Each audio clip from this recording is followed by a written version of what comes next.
Okay, I'm going to welcome the YouTube audience. We're broadcasting this live on YouTube as well. But welcome to Dear Alpha Female. Breathe, sis, and show yourself some love. This conversation is based on my new book, Dear Alpha Female. It's not him, it's you.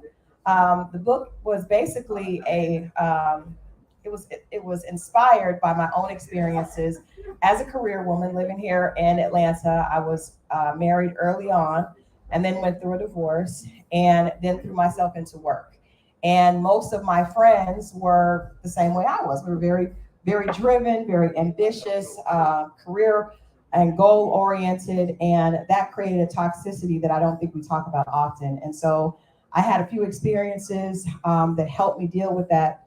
And I wrote about them in this book. But as I was saying, I believe that a lot of us, specifically people that are on the go, always working, always climbing, always trying to achieve, always on go, don't really get a chance to receive.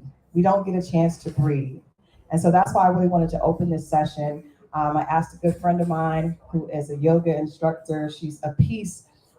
She's someone that is able to kind of bring peace and balance. That's her expertise. And so I asked her to come and start today with us so that we would be able to, first of all, get a chance to breathe, and then be open to receive love, self-love, and love from others. So with that saying, I'm going to pass the mic over to Anika McKay. Thank you. Thank you. Good afternoon, everyone. Quick introduction, quick funny story, how I got into this space. I remember having my first anxiety attack and going to the doctor, and I was like, look, I need some drugs. I don't know what this feeling is, but fix it. And I remember paying my $50 copay, and he was like, oh, you just need to breathe. I'm like, I do this every day. What do you mean? He's like, I need you to consciously take some time and breathe. And as soon as he said that, and I took a deep breath, I'm like, okay. So literally went to YouTube, just practice, TikTok, wherever I can find the most amazing people to teach me how to breathe, as if we don't know how to do it, but we do all know how to do it. We know how to breathe, we know how to meditate. A lot of people are often nervous about meditation. Oh, I'm doing it wrong. There's no right way, there's no wrong way. People think you have to shut down your thoughts. Thoughts are exactly what they're supposed to be, thoughts. You let them go, you let them flow, you let them be where they are, and you just come back to your center. So we're going to do a quick breathing exercise. They call this box breath, where we're going to inhale for 5, we're going to hold it for 5, and we're going to exhale for 5. We got it? We're going to inhale for 5, hold it for 5, and exhale for 5. So I can invite everyone, if you do want to participate, to go ahead and close your eyes. And let's go ahead and take a deep breath in for 1, 2, 3, 4, 5. Let's hold it. 1, 2, 3, 4, 5, and exhale. 1, 2, 3, 4, 5. Big inhale. 2, 2, 3, 4, 5, and hold up top. 2, 3, 4, 5, and exhale. 2, 3, 4, 5. Again, inhale. 2, 3, 4, 5, and hold. 2, 3, 4, 5, and exhale. 2, 3, 4, 5. One more time. Inhale. 2, 3, 4, 5, and hold. 2, 3, 4, 5, and exhale. 2, 3, 4, 5. Ooh, look at y'all. I already feel the release. All right, I want to do one more thing with you all. I wish we could have did the full class. We do a meditate. We'll do a full class. We do a meditative stretch class with hip hop music. So I had Tribe Called Quest ready. However, we're going to transition. It's going to be like a brief meditation. Just listen to the words. And again, I invite you all to just be at peace and just breathe. It's literally like 2 minutes if you want to pray, if you want to set an intention, if you just want to do what these words are telling you to do, just do that. We're going to do it for about 3 minutes here. Grab my little speaker.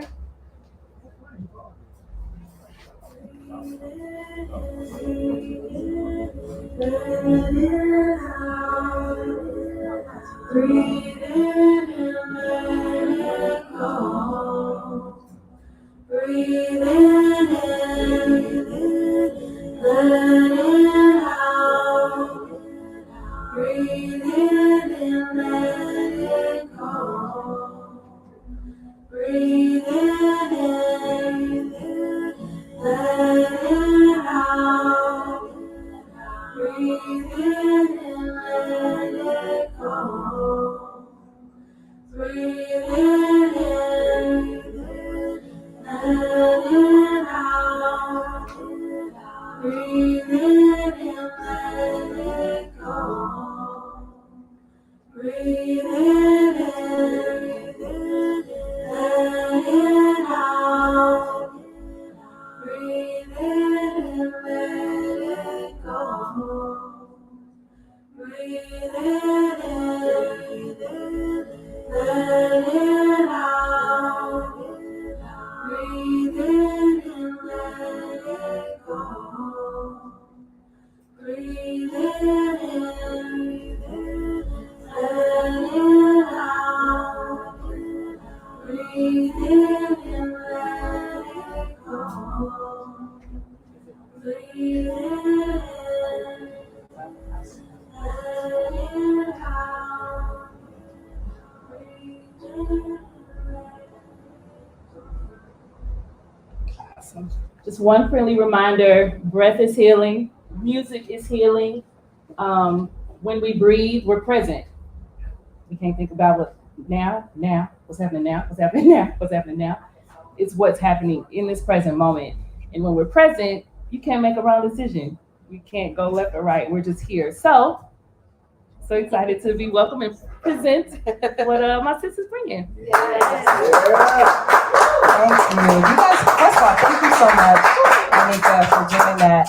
I know that I have this book. Curtis, do you mind bringing me a copy of the book? We have the books back here, but the book is titled Dear Alpha Female, It's Not Him, It's You. And when my sisters hear this title, they have not taken a breath.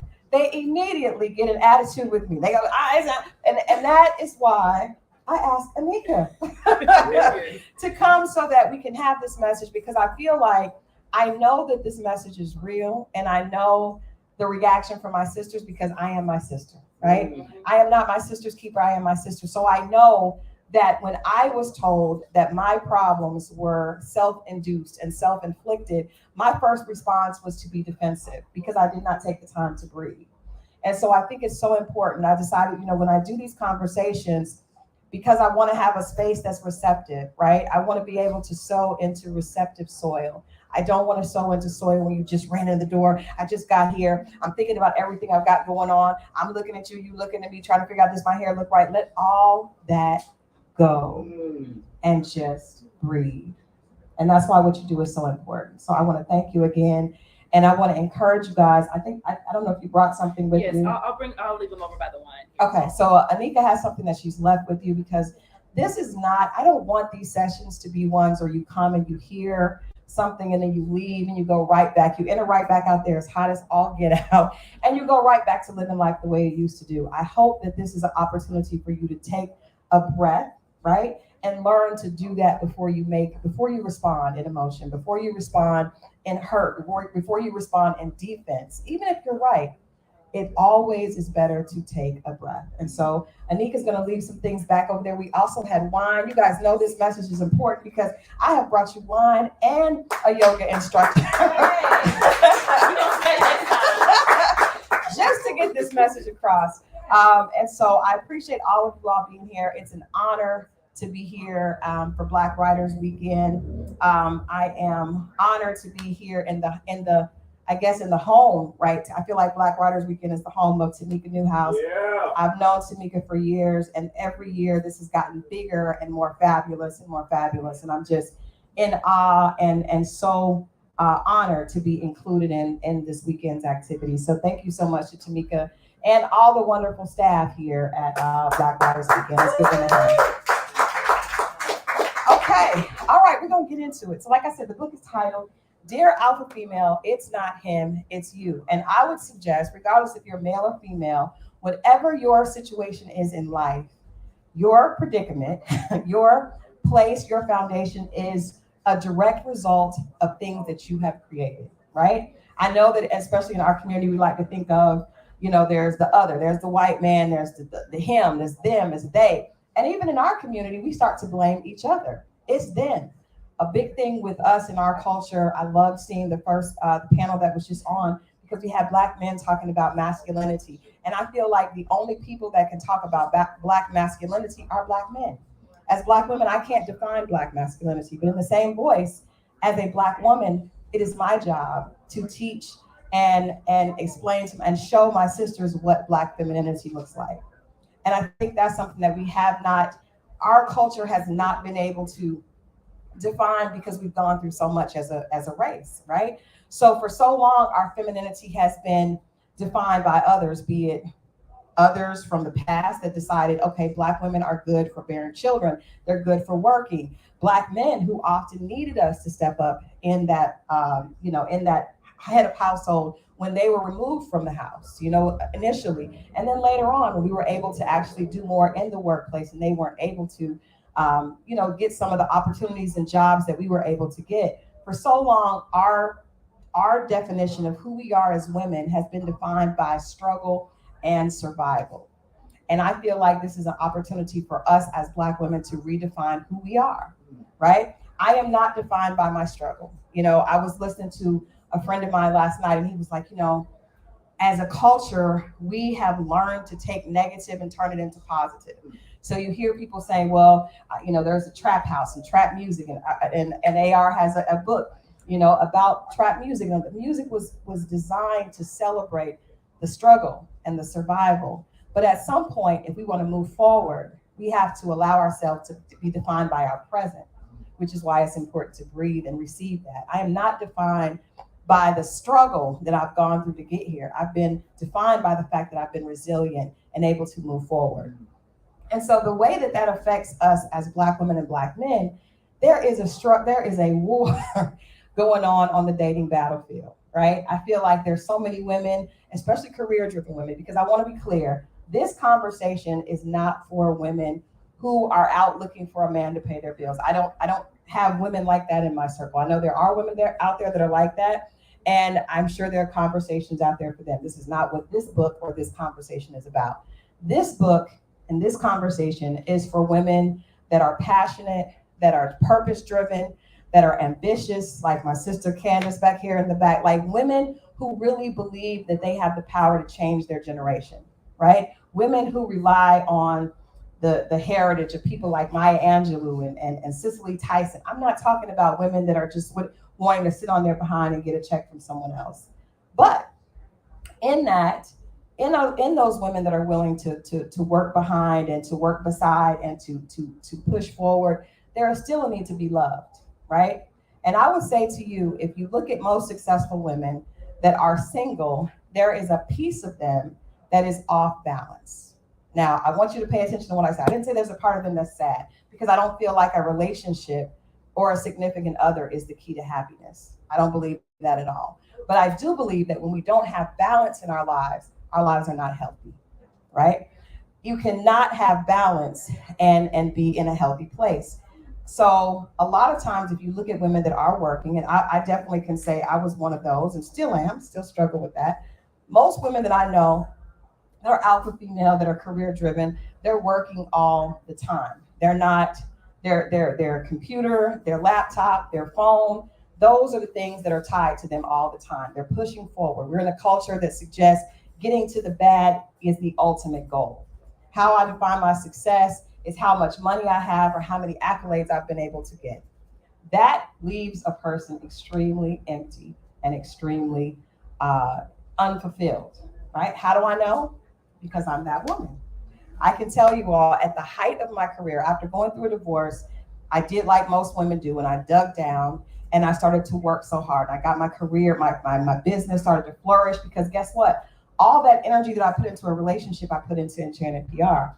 At the time, my company was doing the best. I had an office in Buckhead, 4 girls working for me. I had a beautiful office. I was able to get a beautiful home in Fayetteville. At the time, I was doing the best. When everybody in Atlanta was like, "Oh, girl, you're doing it."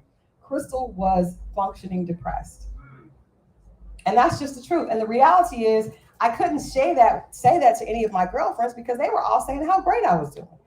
Nobody was saying, Crystal, are you okay? It was like, oh, girl, you lost weight. You're doing this. I had two kids. I'm running back and forth from Buckhead to Fayetteville, trying to make sure they get to soccer and cheer, trying to make sure celebrity clients are great. I was so unhappy. There were so many nights I would drive from Buckhead to Fayetteville and I would just cry. Did I have time to date? Heck no. Heck no. And what did I take into that dating world? When a guy would ask me out, the first thing I was thinking, I don't have time for this. I don't have time for this. What does he want? Is this going to be a waste of my time? Is this going to be a waste of my time? I remember I would get asked out on dates and I would think to myself, I got to drive 30 minutes to get to the date. I got to get dressed up, right? And then got to sit here. It's probably not going to work. And then I got to drive back where I could have been doing something to push my business forward. And I started to think, I remember I asked a girlfriend of mine because she was like, Crystal, you should be going out. And I said, what are the perks in having a relationship? I started to look at relationships the same way I looked at business because I started saying, where's the return on that investment? Where is the return on that? If I go sit across from you for 2 hours, I've driven not just the gas money, I could care less about the food, I can feed myself, but this is a 3 to 4 hour invasion of my time that could have been spent working on a proposal or getting a placement for a client. And so I started to look at it and think that relationships were exactly the way I looked at my business, right? And as a result, it's probably no surprise to you all, but I remained single. I was single for almost 10 years here, dating. And I felt like, now I'm not saying I wasn't dating. I was dating, but I was quick to cut anybody off. I would say, I would be, traveling because I do a lot. I was a celebrity publicist, so I'd have to go out of town with clients. And if I scheduled a date and a client had something come up, I would immediately say, oh, I got to go. Work calls. Work is always first. Work is first. And if a guy would have a problem with that, I would say, well, you're not paying my bills. I'm not asking you for any money. So what's the problem? And I did not realize that I was creating an environment that was keeping me prisoned to the fact that I was trying not to be hurt. Now, where did all this come from? Why did I start to look at relationships like a return on investment? Because I've been hurt. I had been hurt. I had gone through a really bad divorce and I had been hurt. And most women that I know, and I'm going to ask you all to be honest with yourself, when women go through pain, when women go through disappointment, often what we do is we dig down and we build these walls, right? We dig down deep, we get our work done, we start losing weight, our skin clears up, our edges come back, and it's because we build these walls. And all your girlfriends say, girl, you're doing a great job. Can I tell you something? Your girlfriends are wrong. Girlfriends are wrong. Big news flash to men. Men have been saying that for years. But our girlfriends are wrong. I'm telling you, the way that you deal with pain should not be to dig down and to build defensive walls. That's how you know when someone isn't ready to win. I'm going to give you guys an analogy. In my book, I talk about the fact of how you know you're ready to love. There's a show called Ready to Love on OWN. Who's seen it? All right. I interview some of the cast. I interview cast every week on my YouTube channel. You should check it out. Every week I interview some of the cast. There's this line at the end and it says, how do I know if I'm ready to love? I'm going to suggest to you that the way that you know you're ready to love is if you're ready to lose. If you're ready to get your heart broken, that's how you know you're ready to love. And that doesn't go over well, right? The whole energy in the audience like dropped. The whole energy dropped. Let me ask you something. All right, who's seen Family Feud? Right? Okay, so Family Feud, Steve Harvey's down there. I love him as a host. And there's groups of family. So he says to the family, hey, this is the question. You have to find the answer. The family looks at the board. They say the answer's up there. All right, the answer's up there. So Steve goes over, asks the first person. First person gets it wrong. What does the family do? Cheer them on. They get it wrong. They do what? They cheer them on. They go to the next person. They get it wrong. What do? They cheer them on. They say, it's up there. I know it's up there. Right. It's up there. Actually, that's a great definition of what faith looks like. That's right? The Bible says faith is the substance of things hoped for, the evidence of things not seen. So I can look at that board and know my answer's up there. That's right. I haven't heard it yet. I haven't seen it, but I know it's up there, right? That's something that's very easy to do. Let me ask you something else. Basketball, right? Who likes basketball? Basketball team starts, your team, if you're a Hawks fan, your You're in the stadium, you know, it gets close, maybe like a 6-point lead. Your team has the ball, throws the ball, misses the ball. What do? Do you get up and leave? No. You cheer it on. You cheer them on even harder. Ladies and gentlemen, I suggest to you, if you want to be a winner at anything, and love is included in this, you have to be willing to, instead of retreating after a fall, instead of retreating after a heartbreak, you have to be willing to go even harder. And if you're not ready to do that, then you are not ready to love. You're not ready to love, because that's not the way we find love. That's not the way we receive love, right? You think about your children. When our children fall, my daughter, my daughter lives here in Atlanta. My daughter's car broke down, right? She's got a Kia, as recalled. She called me crying, Mom, I don't know what I'm gonna do. I'm not making grown woman money. I don't say, Chanel, sit down. Baby girl, you're gonna be just fine. You got a DJ guy. I start to cheer her on. We have to start treating ourselves the way we treat the ones that we love. Often we don't treat ourselves like the way we treat our favorite basketball team. When they get down, we rally around them. We start to beat and cheer so that all they hear is that energy that propels them forward. Unfortunately, ladies and gentlemen, love is the same exact way. It's the same exact way. When you, specifically women, and I'm talking to my women out there, when you get hurt, when someone takes advantage of you, and instead of you take time to lick your wounds, you start looking around, you call your girlfriends, you have a come to Jesus moment on how all black men ain't this and ain't black men ain't that. All that is doing is proving that the issue is you. The issue is you. Now let me ask you this. If in that basketball game, a player goes up and another player knocks that ball out of their hand, they get rejected, the crowd may go, ooh, yeah. Ooh. But how long do people sit with that? Immediately they turn it around. Right. Because if you want to win, you have to be willing and you have to expect that losses are going to come along with that. And I don't know when we started looking at love differently. I don't know when we started looking at each other differently. But for my women out here that are walking around with a broken heart, nursing a broken heart, holding yourself hostage with a broken heart, the reality is, sis, you are creating a prison for yourself. One of my good friends said a line that I will never forget. He said, only dogs like to jump high fences. Wow. Only dogs like to jump high fences. I know that's true because I have a Rottweiler and a cane corso, and they love to jump a high fence, right? But when I met my husband, if I had met my husband years ago, he wouldn't be my husband because I had all these walls up. And you talk to women, it's like, well, what do you want in a relationship? What do you want? Well, he has to, first thing, we get out a list. He has to do this, this, this, and this. And when you go into a situation like that, who do you think wants to do that without getting to know you first? And so I think that this conversation is uncomfortable because it's not one that we've heard, right? We've heard that when we get our heart broken and when someone does us wrong, we get harder and it makes us tougher. But when you get tougher, it's more difficult for someone to love you. Because in order for someone to love you, you have to be able to receive love. You have to understand how to receive love. Most of us don't even know how to take love from our girlfriends. Our girlfriends say, I got you. I got it. I'm good. I don't need it. I'm all right.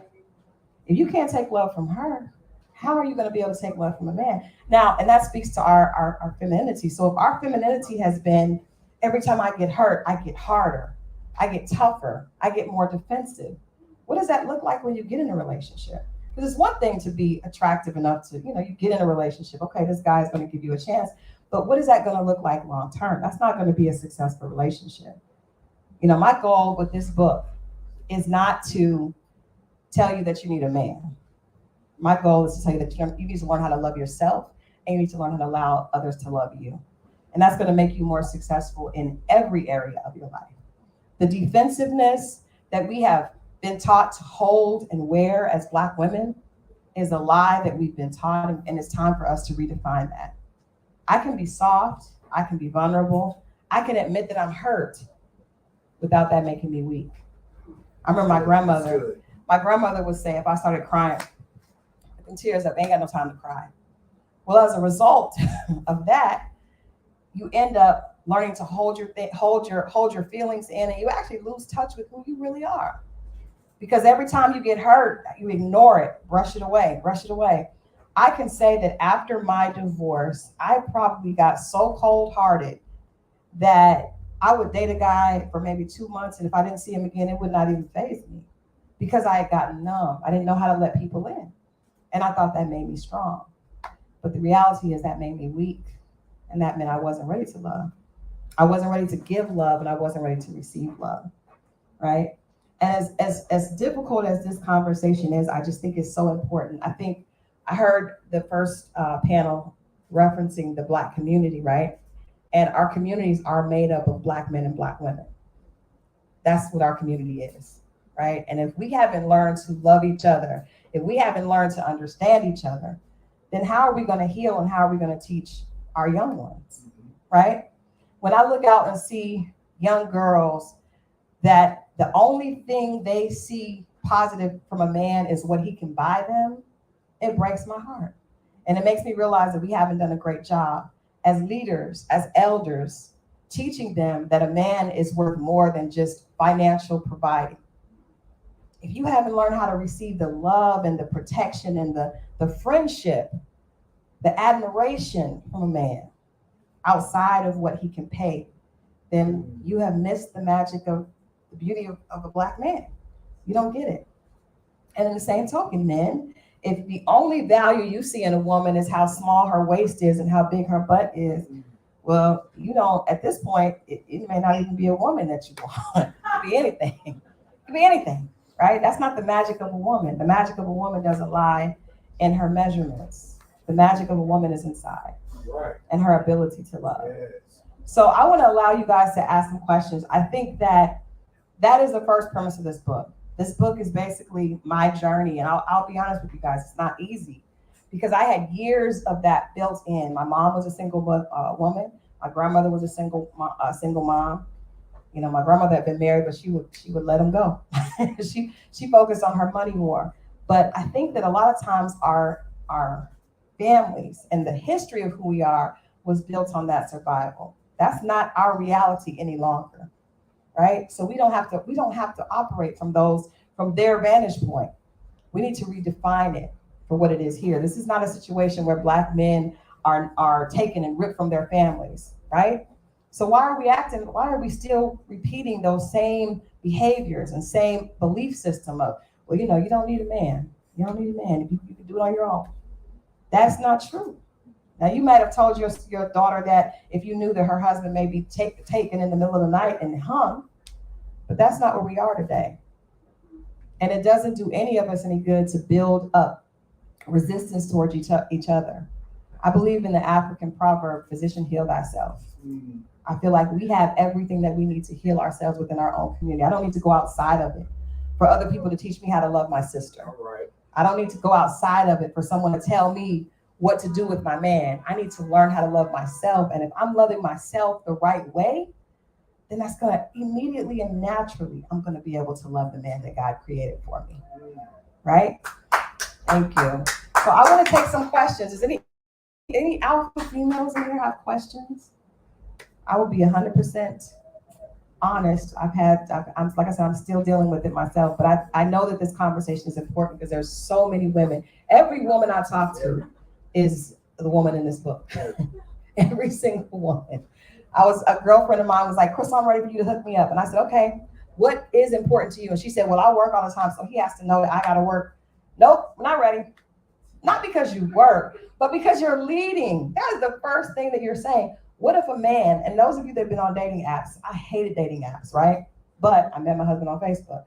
But it was that, but you know what? It was my perspective. Yeah. Every time I would say, I hate dating apps, I hate this, then that's what I would bring back to me.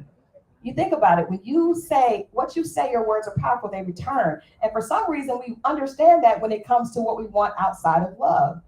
I will be honest with you guys. I would say, I know that's what I want. I remember I cut out this picture of a house because I have a horse. I was like, I gotta have land. And I knew I was gonna get it. because I know that I have the power to speak and to create things as though that are not as though they are. The Bible tells me that, right? Right. But when it came to a man, I didn't believe that. I did not believe it. I was so afraid because I had been hurt. And that's the area that I was immature and hadn't developed in. And to me, I would just say this.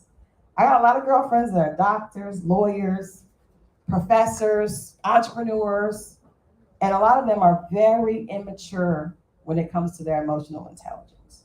That's why we see women that are in these high positions getting played by the dog that's gonna jump that fence.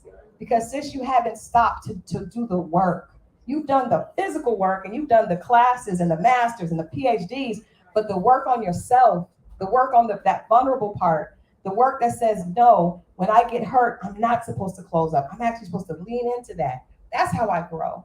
I don't build muscle by tearing it down and then keep leaving it alone. I build muscle by going in and doing it again and doing it again and doing it again. That's how I get stronger.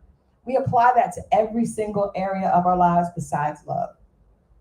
And that's why most of us are either single or in very dysfunctional relationships. Yes, ma'am.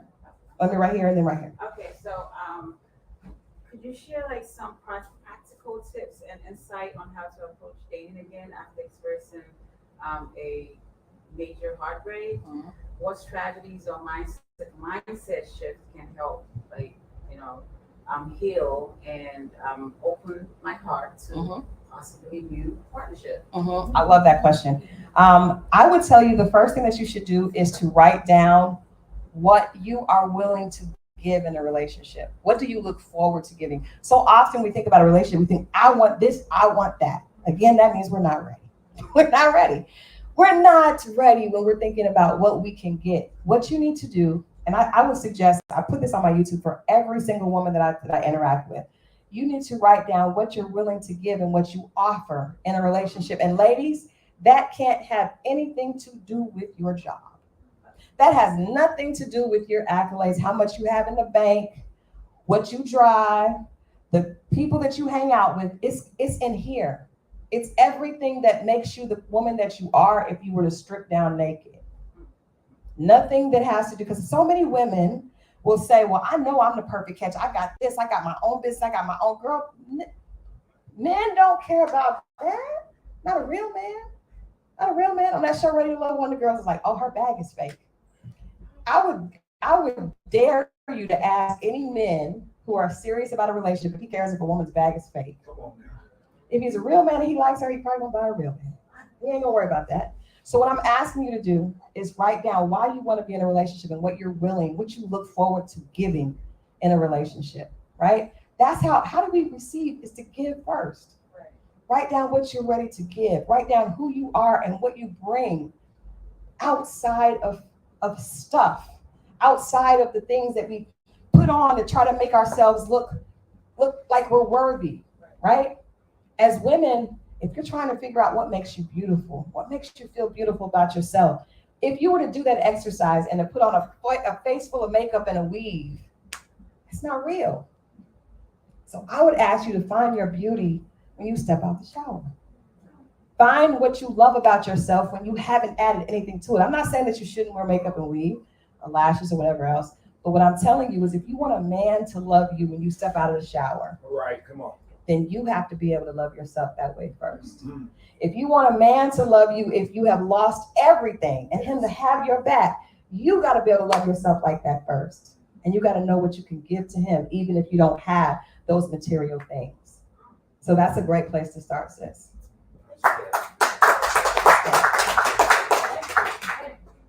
While single, did you intentionally date yourself? And how does dating yourself prepare you to be in a healthy relationship?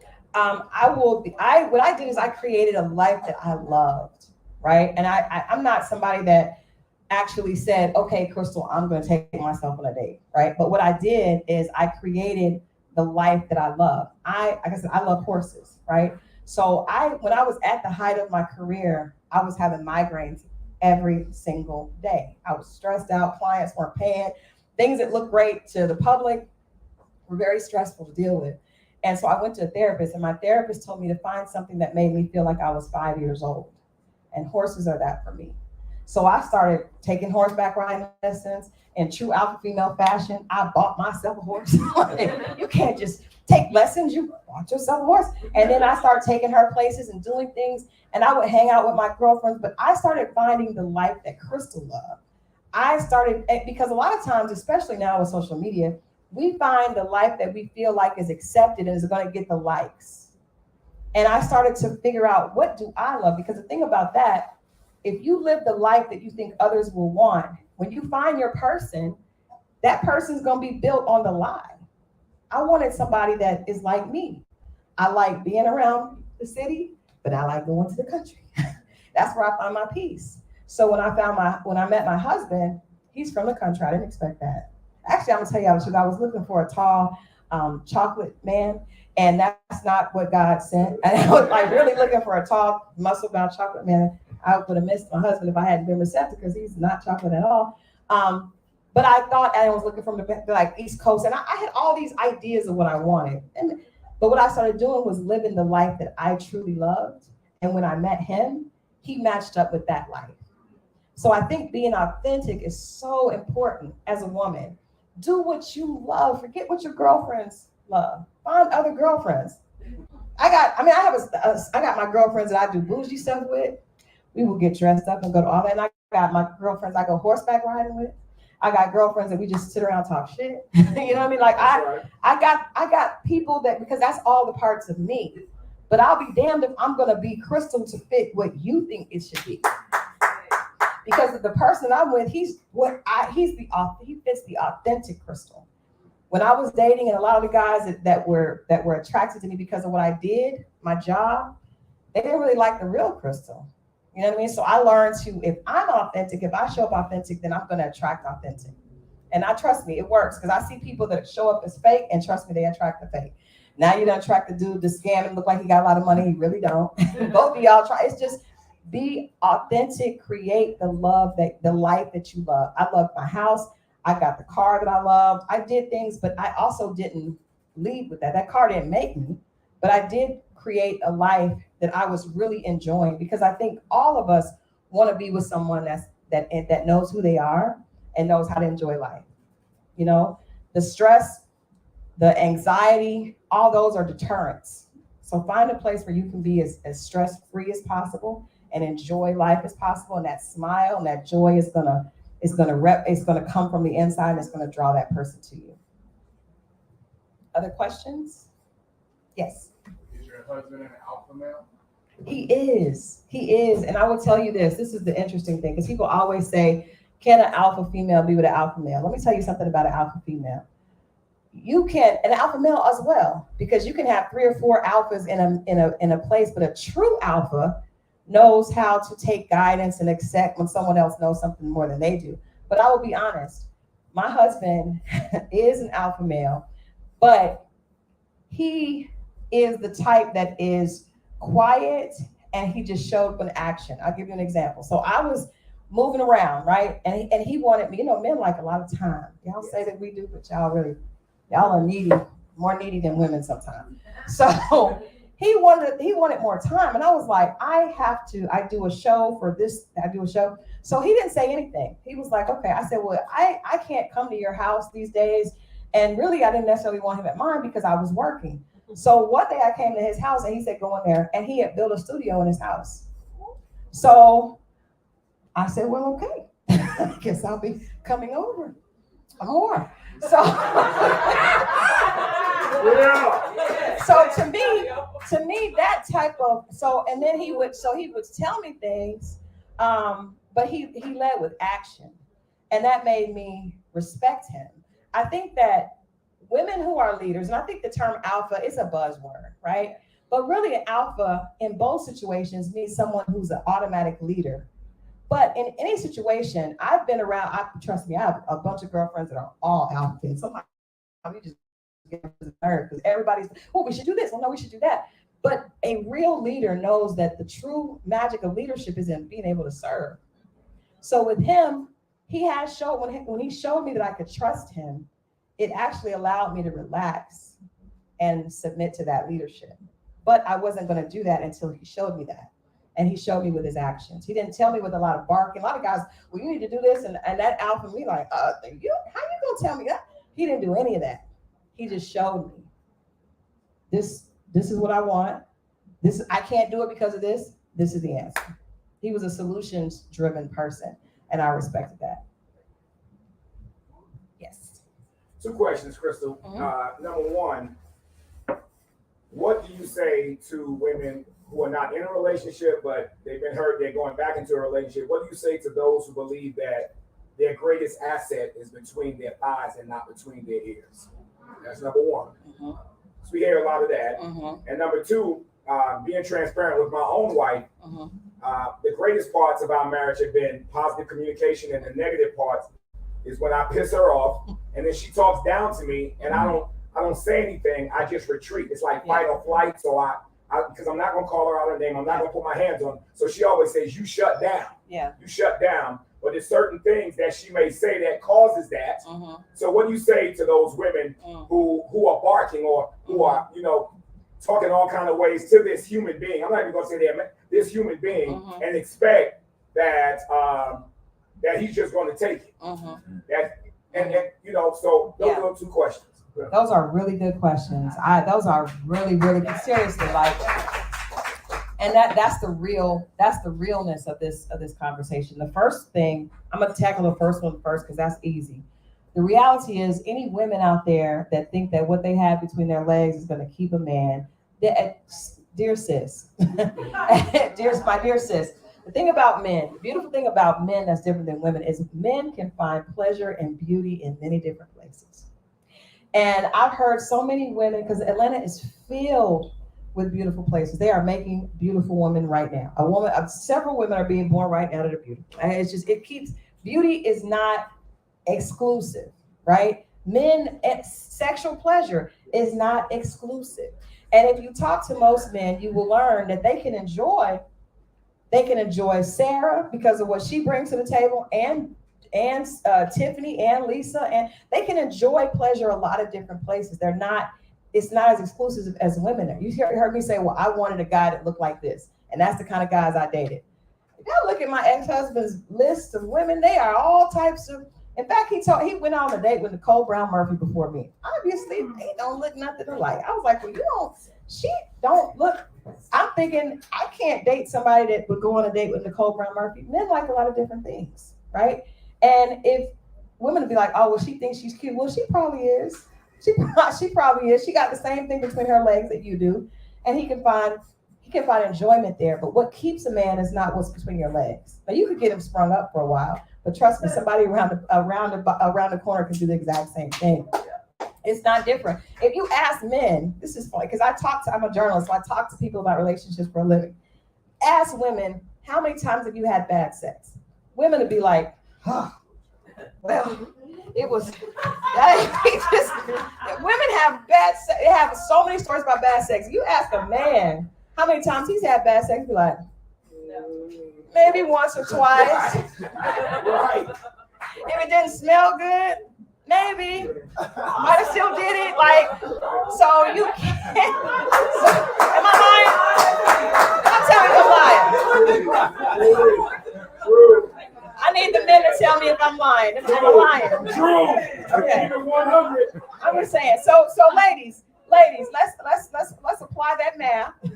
So if men don't run into bad sex very often, but we're running into it all the time, you cannot assume that you would ever be able to keep a man with sex. Can you entice him? Absolutely. Is it powerful? Absolutely.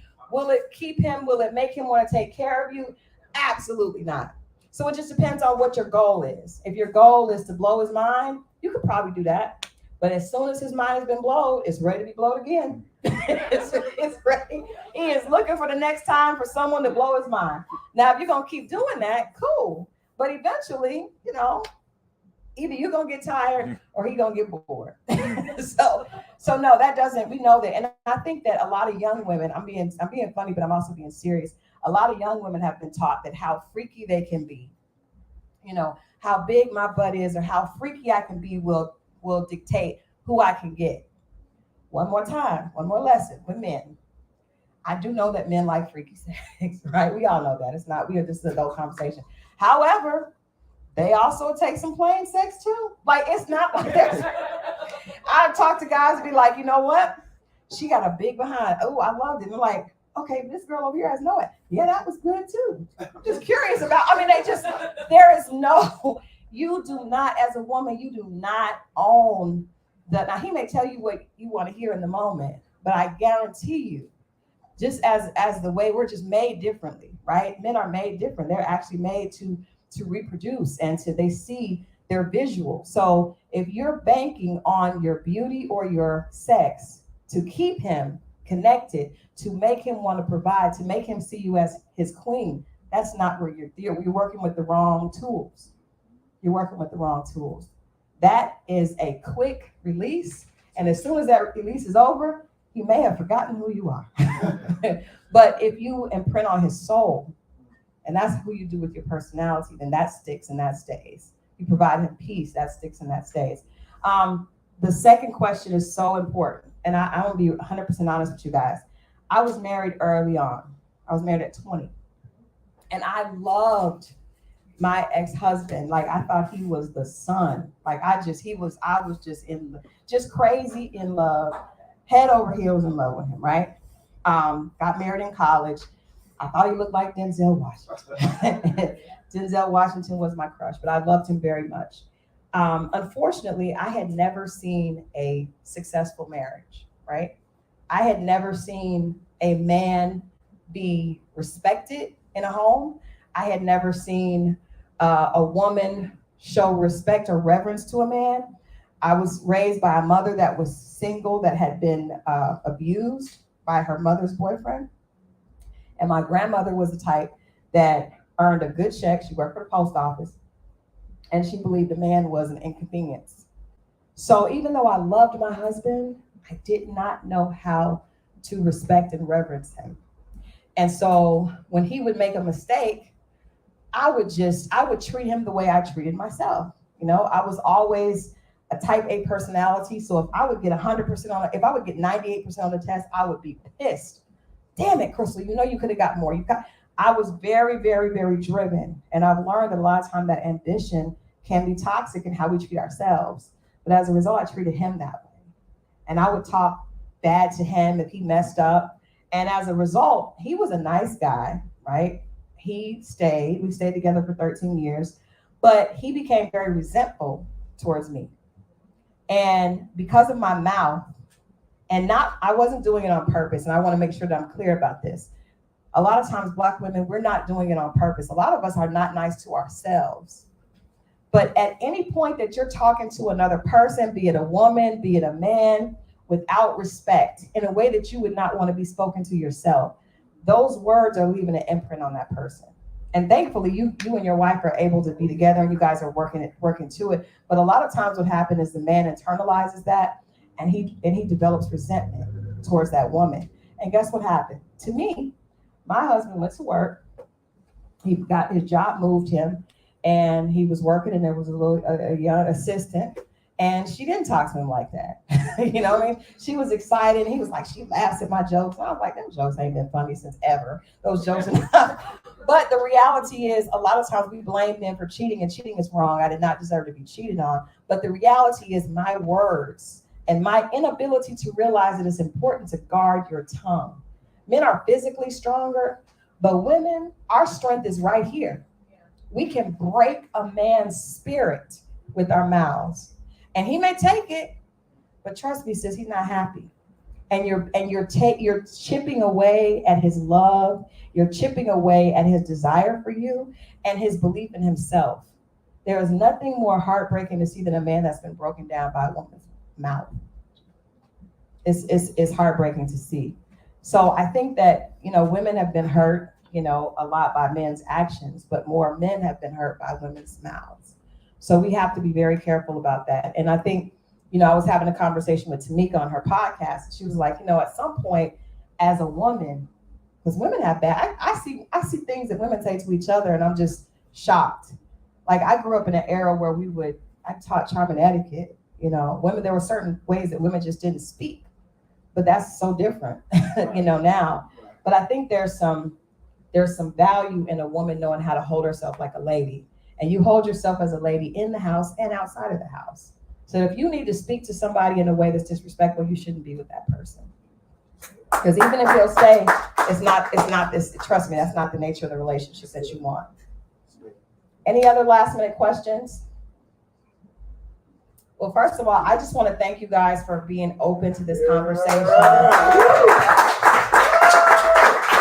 I know this is not necessarily a popular or on-trend conversation, because telling Black women that they're not right about something, even from another Black woman, is difficult. That's why we had to breathe and give y'all one. Give y'all one in order to be open. But the reality is, iron sharpens iron, right? And in that process of iron, have you ever seen iron blades sharpen each other? It's not pretty. It's not sitting down and sitting the iron next to the other iron. Right. No, it's hard. It's friction. It's sparks. So if we have to be each other's sparks and friction to be better as a community, then I'm all for that. Right. And that's my goal and that's my purpose. I found love within myself, and I found the type of love that I never thought I would be open to again, because I thought I was so hurt. You hear people say that a damaged woman is no good. And I say that that's not true. I think we all have the opportunity to change who we are in our circumstances. I don't allow my past to define me. But in order for me to stop allowing my past to define me, I have to be open to something better, and I have to be willing to lose to win. Right. GOODJOB. Good job. Good job. Thank you guys. So I want you to know I have copies of my book, Dear Alpha Female. It's not him, it's you. The books are in the back. They are $35 because we only have a hardback. We sold out of the softback. But you can also get the softback online. It's on Amazon, Barnes & Noble, or at Walmart. Also, please subscribe to my YouTube channel where I have these conversations all the time. Every week we do a Dear Alpha Female conversation, and then we also do interviews with reality stars that are going through love. And I think I know that this is my purpose, because all of us want to be loved. All of us want to be valued. I don't care how much you have, how much you've accomplished. At the end of the day, love is a basic human need. And those words are written by my sister, Chili from TLC. She did the foreword for this book for me. She and I have been like BFFs since 2005, and she's actually in love and happy. And I haven't had a chance to witness that. She's had a chance to witness my love story, but it's not, the love story is really about self-actualization, going through life thinking that my greatest accomplishment is something that I've done for myself, for material good, is really sad, right? To me, your greatest accomplishment should be those relationships that you've poured into and that have poured back into you. So sometimes we have to put down the Instagram posts and the whole hashtag, whatever, that makes people follow and ooh and ah, and really get into the reality of how important it is to pour back and have intimate times like this.